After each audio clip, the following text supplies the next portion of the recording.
We need to talk about what's happening at the Nike factory store right now. I recently took a trip to the Nike factory store on International Drive, and honestly, they got a problem. The outlet pandemic is what I'm calling it. I'm looking at the shelves, and it's literally a pandemic of Air Jordan 1 mids. It is flooded. You got mids, you got lows, and you barely got any high OGs. Crazy to think about this, because if we rewind 2 or 3 years ago, especially during the pandemic, the Air Jordan 1 high OGs was everywhere.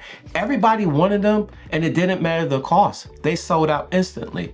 I mean, you can make the same argument for dunks, especially Panda dunks, and you see how well that's going in the outlet. But that's a whole nother story.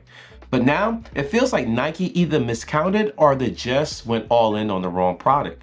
And now we're seeing the fallout. Now I came up with this theory called the Consolation Prize theory. So let's define the consolation theory. Imagine going to a restaurant and you order a Coke and the waiter brings you a Diet generic Coke. It's the same color, matter of fact, it's in the same glass, but the aftertaste is all wrong. The Jordan 1 Mids is the diet soda of the sneaker world. You drink it because you're thirsty, not because you enjoy it. And this is the financial trap that Nike got you in. Brands use this theory to clear inventory. They know they can use cheaper material on the mids because your desire for the colorway override your standard for quality. You ain't getting the deal. You are paying a premium for a literal consolation prize. See, the high OGs was the prestige model. It was the hierarchy. It was the go-to. Everyone must have. It's the Jordan lineage. Michael Jordan himself actually played in them. And the Air Jordan 1 mids, on the other hand, let's keep it a buck. It seems like it's a money grab. I'm calling this the Consolation Prize strategy. Because Nike know you want the high OGs. So when the shadow backboard sells out, or when the shadow ones dropped back in like 2018, you couldn't get your hand on them. So they give you a patent leather mid version of the shadows and also the breads. They're banking on you missing out on the high, so you settle for the low. Well, in this case, the mids. And for a while, around 2015, 2016, that worked. People started biting. But now we have got patent leather mids sitting. We have got bread colorway sitting. It doesn't matter how close the OG colorway is. If it's a mid, people ain't budging or budgeting for these pairs at all. Here's a quick history lesson. This is where it gets interesting. And this is just from my own anecdotal experiences. We have to talk about the cut. I actually own the black and white Air Jordan 1 from 2014 now. But back then, they had all the Nike branding, Nike Air on the tongue, the Air Jordan Wing logo on the side of the heel. But if you look at the shape, they weren't cut like the high OG of today. They were basically mids. Jordan Brand was smart. They were giving us mid cuts back then, disguised as OG branded, but people weren't feeling it. So around 2015, they did a rebrand. They introduced the high OG cut. That's where you got the Chicagos, the shadow backboard, and even the breads in 2016. The shape was different. It was a lot higher. So now the market has told us the truth. The true size is the high OG or the 85 cut. Because of that, the mids has fallen by the wayside and no one cares about them anymore.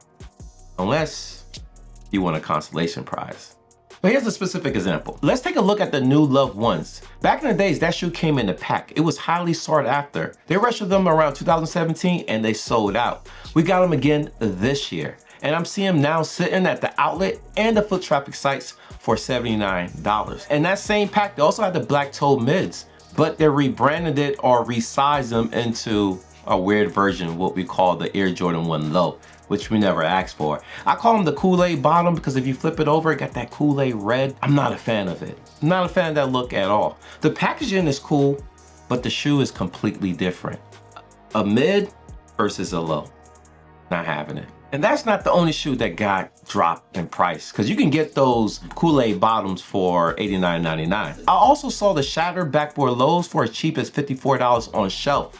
$54! And still, no one is budging. But obviously there's a few exceptions, right? And here's one of them, the Blue to Great Mids. How many of you guys remember that pair? I think that was a fantastic shoe. Fantastic mid. It had multiple different colors. It was suede, materials was great, great storyline, great collab. I actually grabbed 2 pairs from the outlet back then. I'm on the hash wall. It was hitting for the low. That shoe was a hit.